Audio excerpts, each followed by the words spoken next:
everything going and making sure that Facebook will get me on. I get right on at 9 o'clock, but I don't realize whether or not it's going to blitz or not and not show me. So sorry about that. I think I'm a few minutes late trying to get it. I had to go and redo everything all over again to try to get going live. So welcome everybody. Okay, we got through that, right? Okay, so macrame feathers. Now, these things are really popular. If you haven't seen them, they're fun. I do not remember these in the 70s. They may have been around, but I never made one. I know I didn't.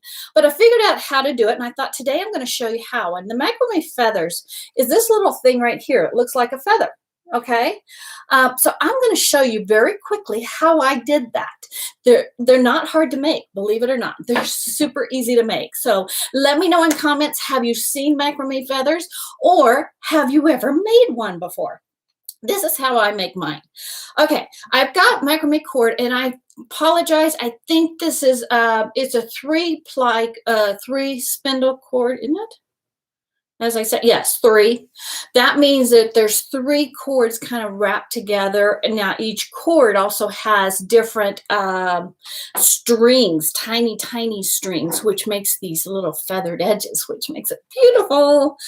Okay, so, and I think this is like a 3 millimeter. I'm not really sure on that, but I will make sure that I check that out because I think I've got the label around here somewhere where I bought it. And I can look at that to make sure. So I cut off an 18-inch piece. Now this isn't going to be a short feather. It's going to be a little bit longer than that one though. So what you want to do is cut how long you want your feather, including your handle up at the top. Okay, this is going to become the handle where I can hang it onto things, and then it's going to feather down. But one thing you need to realize, you can go clear. You will stop right about here. So you'll have some that might extend past. And my suggestion, because this is going to be only, there is a little bitty feather here, which was impossible to make. Let me tell you this. First, I tea-dyed this cord and made this tiny feather. I do not suggest doing that. It was not an easy fix, an easy make. So do a little bit larger feather. Okay, so now I've got a piece over here that I'm going to apply to this, and I'll show you a super simple knot. And what I did is you cut 2 cords. Now my first ones, I kind of lay it across in half. Let me show you this. Lay one of these across in half like this. That will kind of show you how far off you're going to be. Now it's going to end up in the end being a little bit shorter because when you're done, you're going to kind of trim it a little bit with your scissors. So keep that in mind. Go a little bit longer than you think. Okay. And then cut two that same length. And then keep cutting more, about 1/4 of an inch to 1/2 an inch smaller going down. So that each one of these, I've laid these out. I've got 2x2s, and they're going all the way down. Each one's just a little bit shorter than the other. Okay, so I'm going to start off with my first one, and I'm going to have this divided in half, just laying here on the table. And I'm going to overlap this. Okay. And then I'm going to take this one. All of a sudden, I'm like, oh, I practiced last night just to make sure that I could remember. I'm going to bring it down just a little bit to make sure that I remember. I'm going to bring this one down through that hole that this makes. Hopefully you can see that. But see how it makes that little D. I always think of these as Ds. D's and sometimes a backwards one, but that's okay. Stick that into that, go under these cords that are laying on the table, go underneath there. You're going to come from the back side, this. And then once it gets under that side, see how it's like that? Once it gets, so I've got it now for a D forming on this side. Okay. Take these little loose and stick them down into that D. And then just pull everything. You want to grab, make sure your ends are together, and then just grab them and pull it. And see how it makes that nice little knot? And just keep pulling it till you get it straight. Okay, There's your first part of your feather. That's your first knot.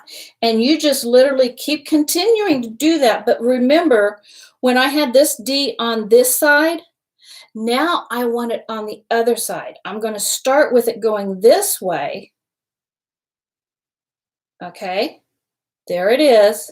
And I'm going to take its mate and I'm going to fold it in half and stick that folded area down into that D, go behind that. Whoops, I did that wrong. Excuse me. I put that on top. And then I go down and behind. Now, to be honest, you could do that either way. You could start with it underneath and go on top. Maybe that might be easier. Okay. I don't want to lose you guys on that. But either way, because it's going to be the same look on the back side as it is going to be on the front side. And I'll show you that in just a minute. Okay, so there's my D there. And then I'm going to take these little guys here that are on top and I'm going to run them down into that D. Run those ends down inside there and pull that together. So it's kind of making, I don't know what kind of knot it is. It's kind of like a hitch knot. I don't know. It is kind of like a hitch knot, but it's kind of a double hitch. I think it might be what that is, actually. Okay, so there I've got that one.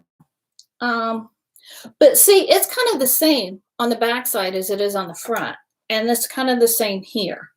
So just whichever way you're more comfortable with, if you put your D up on top or whether you put it underneath it to start off with, just make sure that the other one going to go underneath, or if this lays underneath, make sure this one here comes in at the top.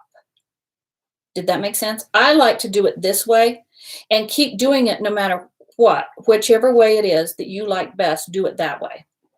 I tend to want to grab them and go down. Do I have any questions? Anybody here? Hi from the Netherlands, Debbie, hi. Hey, and let me know when you're watching, because I will also give you a link that will take you to a post when I made this, and it might give you a little more detail too. Some people learn more from watching, and some like to actually read it. Somebody else to do it for me. Another tip I can give you is sometimes hold your thing down on the table just lightly. You don't have to hold it very tight. Don't tape it down. Just use a little bit of painter's tape or masking tape or something. Sometimes that helps keep your pieces together. And just kind of tuck. These are going down in through that D, right like that. Now, if I tie it down here somewhere, just once you get it tied on, just slide it up to the top, and you just keep doing that. Now, this was my biggest problem, is I can never remember what I just last did. So I'm like, okay, did that go over the top this way? You can look at it and tell this went over the top and that way. So I know this one here needs to go that way. So sometimes you will have that, especially if you're talking. Maybe if I wasn't talking so much, it wouldn't be quite so bad. Okay, so I'm going to take this and take this, the loop of that, the center part, and go down into that D that's formed right there. Bring it underneath those cords up onto this side.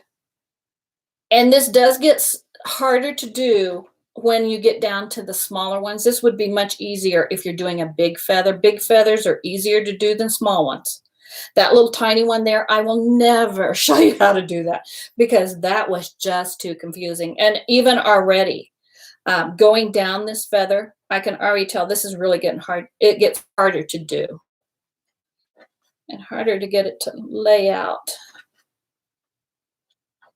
At one side here, I'm not pulling enough. It's not that side, it's this side. There we go. And that's because I did that wrong. If you get a knot and you're like, wait, that just doesn't look right, my suggestion is just to undo it completely, because you can't figure it out unless you undo it completely and go, okay, what did I do wrong? Okay, we're going to try that again. And it doesn't hurt them. It's fine. You can just redo. But something about that did not look right. Come up and bring these guys, gather up the ones on this side and send them through that hole. And, you know, make up a little rhyme, a little story or something as you're doing it. You know, whether it's the bunny goes down the hole and the ears come up through the hole or something like that, like tying your shoes. Do something like that to kind of help you work through it and kind of work and go, oh, okay, that's how I do it. Okay, now I got that one. And you just kind of keep going back and forth. But as you can see, this does get a lot harder to do with these tiny, tiny little pieces. So that's why when a lot of times when you see those feathers, they're big, like 18-inch feathers. They're huge. Um, and also let me know who's been macrameing? Who's been sitting around tying knots? um, I have not, I've done this. This is all that I have done lately. I did do it in the 70s, along with all of us, right? If you're around in the 70s, I know a couple of people are probably watching that were not that long. Oh, these are your new obsession. Yeah, they can be obsessive. They're very, very fun. And I have to admit, these are the only two feathers I've made. But as I'm doing this and kind of like fight this little tiny one was the last one I made. And after doing that one, I'm like, I'm going to take a feather break. Because that one there was hard to do. All the little feathers came out. Okay, I'm going to get to a point here.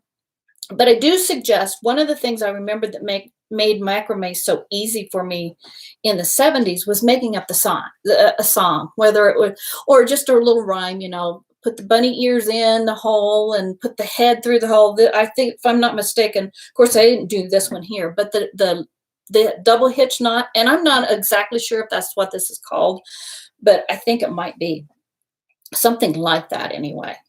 I kind of wanted to, I thought I'd get a lot further, but I don't want to hang you guys up too much. But here's what you do when you get done. Let me just add one more, and then we're going to pretend that this feather is done, because we are kind of, I don't want it to keep you guys too long. Bring this underneath through that D, and then bring these bunny ears that are on the other side up through the hole. And the bunny ears pop out. Okay. And tighten it up. Okay. And you got to kind of tighten both sides at the same time or it gets really wonky. Okay. Now, let's just pretend that we've already done this, and I'll trim it up. Now, here's where you take the dog's comb. And this was our dog's comb. It's not the comb that I use for them anymore, and it had been cleaned, but it's not used for them anymore. And start combing your feather. Now, one thing you can do to kind of make it a little bit easier is go ahead and open these out. And you can use, sometimes a little needle will help on that. I should have grabbed one, but I didn't. The fine point of a paintbrush handle can sometimes work. You can slide that in there and just unravel these. It doesn't matter, whatever's going to work for you. Just untwist them, unravel them. And you will also want to do those at the very bottom too. Go ahead and unravel them. So Monique, you bought a dog brush just for this? Yeah, I thought about using our dogs have a really nice brush, and I thought about using it, and I looked at it and I thought, no, I think I'll just use one of the old ones that I used to use for some of our other dogs that for some reason I did happen to have. This is actually a comb. I think a dog brush does work better than a comb, I do believe. Okay, so you just kind of want to separate all this. And then, like I said, do go down and separate these ends. And I did take extra time to make sure that my last ones were tied on really tight because I didn't want them to slip off. I don't think that they would. I mean, after you do these, you hang them on the wall or you add them to your macrame, you're not going to be, hanging anything else from them or throwing them or anything like that. So I think your knots will stay just fine. But I did make sure that my last one was super tight just so that it didn't slide off or anything weird like that.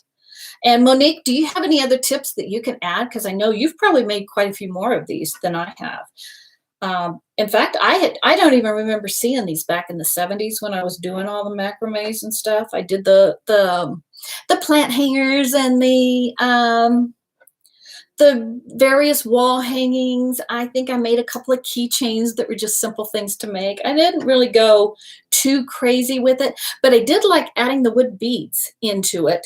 And I didn't even add a wood bead in this, which kind of surprises me that I didn't. Now, I did stain these cords with tea, and I think it's the same cording. I think this is all on this same ball.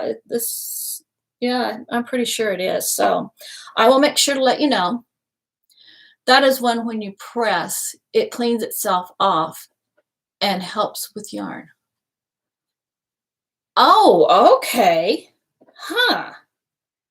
Well, that's kind of good to know. Thanks for letting us know that. Okay. And then, your handle, you get to your handle. You don't want to unwind it. Any tips for quickly unwinding this? Oh, in our house we did. Mom just started and it was bad. Okay. Yeah, I could see where it could get bad. And I can remember too, just being covered with the lint. Put spray glue on them like I did after it was like, I can barely read that. And I've got you guys far away. I put an extra board on my table so that you could see what I was doing, because on white, when I knew wasn't going to work very well for you guys. So I put this extra board down, and now I'm far away from my phone. I can't see it. So pardon me. I put spray glue on them, and after stiffening, oh, wow. Okay, so that you had trouble getting it cut straight afterwards. See, I didn't put anything on mine. I just left mine natural. I know a lot of people put the fabric stiffener on there. I watch a movie while unwinding. Now that is a great tip. I am a huge fan of watching TV and crafting. In fact, I was showing you my tray that I used the other day on one of these, on one of our shows that we have here. And I kind of thought, I looked at that tray and I thought, oh my gosh, this tray's a mess. Now you can see how these pieces here are really long, but that's just the end piece. So take your dog comb or brush. Brush, I think, would work better. I should just buy a cheap dog brush for these, because I could see myself starting to make quite a few of these, especially a big one. I think this is one of those projects where if you go big, it's going to be a lot easier than going small. But this one here, I mean, I got this done, and I'm keeping you guys, but in just about 20 minutes. So that's not too bad. I think I did come on a little bit late, and I apologize. Facebook was giving me trouble today. But just keep brushing. And some people will keep brushing to where even these little individual strands here will kind of fuzz out a little bit. So you can brush this until you're just, tired. So keep just brushing it all out. Getting all this, like brushing the dogs, except it doesn't move quite as much. I do brush our dogs every evening. They do not look like it. They need to go to the groomers desperately. In fact, tomorrow we're going to give them their bath, because it's beyond hope right now. And no idea when the groomer might be able to open up, which is fine. That's fine. I want her to stay safe, and the dogs and cats and stuff. Okay, once you get that all kind of brushed out, and you can do this, just keep going with it. Keep fuzzing it out, but get it brushed out, and then take it and kind of start making sure that you're spreading it all out the direction that you want it to go. And then when you get it the way you want it, take your good scissors. Now it's going to be hard for me because I'm having some thumb issues. So hopefully it'll work out. And just kind of eyeball it. Now, if you wanted to, you could take a form or something and kind of lay over it and just follow a form. But I don't do that. I just kind of start eyeballing it. I kind of cut anything away that I don't want on there, and just kind of getting that feather shape, that basic feather shape. And sometimes and I come down to a point down there. Okay, move all that away. And sometimes, like right up here, I kind of want to cut this back just a little bit more, because it's almost too triangle.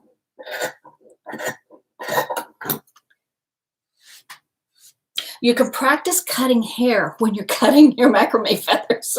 It's kind of the same theory. You think you got it right, and then you realize, oh no, I took too much off right there. So now I got to go back and cut again. I got to line this up. Same thing. Okay. Okay. And then once you get that side, I just eyeballed mine. I didn't go through and measure. I just kind of eyeballed it and just tried to make this one match up to the other side. And Monique, is there any other tips? We can't get our hair cut, but your dog can, really? Okay, that's good to know. I just tuned in and noticed your ruler came from a funeral home. Oh, it did. Do you know I've had this ruler for years? It did. It's Tulsa. I actually got this from my aunt, and it's one of my favorite rulers, but I don't think I ever really, I think when she gave it to me, I probably realized it was from her funeral home. You know, they got to measure to make sure everybody fits in the box, I guess. I don't know why they would have that. Oh, how funny. Okay, anyway, I use this ruler all the time. I think I probably, like I said, I probably realized at one point it was from a funeral home. I'm from Oklahoma, in case you're wondering why I said, oh, it's Tulsa. I'm from Oklahoma, and I know my aunt gave me a bunch of rulers one time because she said, oh my gosh, you like rulers? And she said, here, or yardsticks, I should say. And she said, I got a closet full of yardsticks that she collected because she's lived in our same hometown all of her life.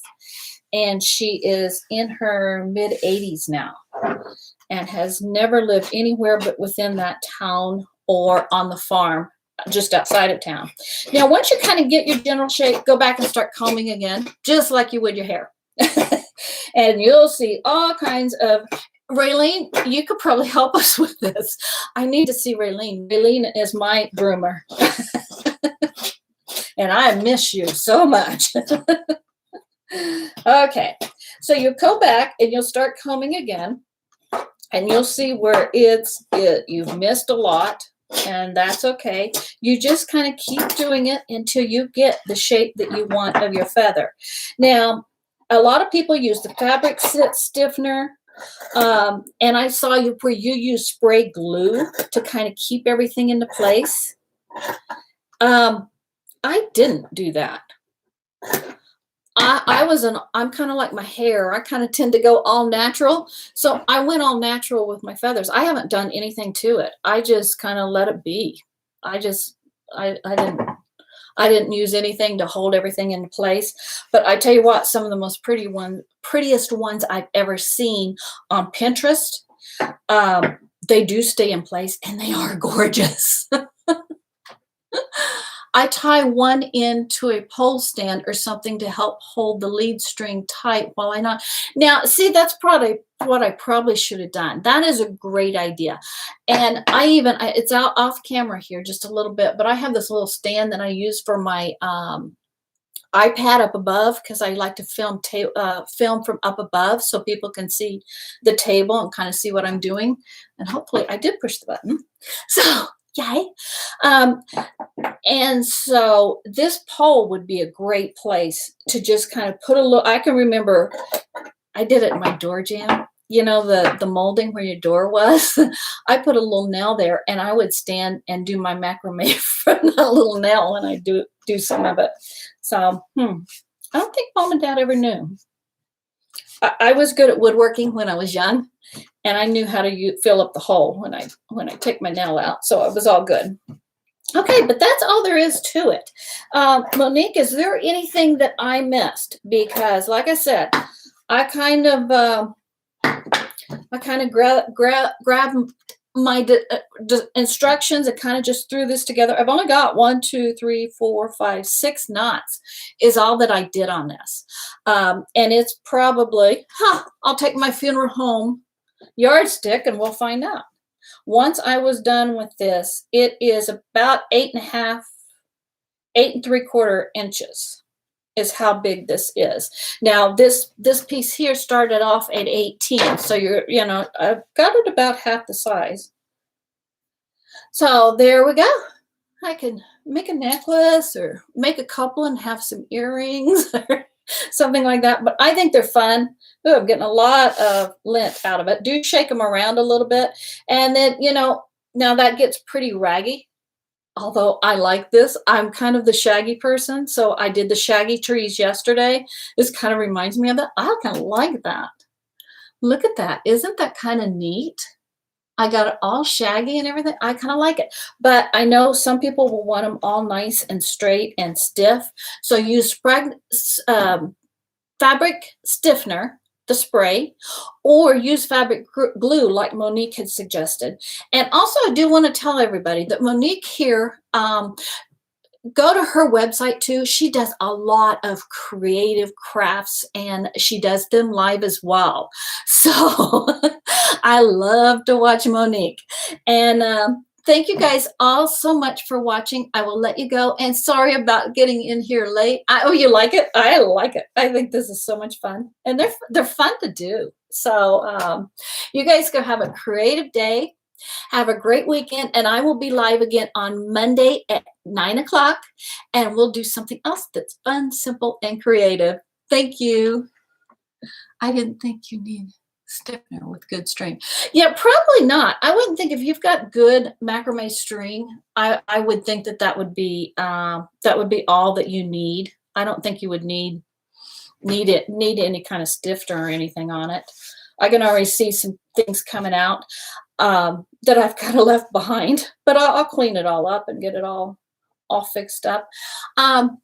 So thank you guys for watching, and I will see you Monday. You guys go have a fun, creative weekend at home. And if you have to be one of the essential workers and have to get out in it, thank you. I appreciate it. Bye, everybody.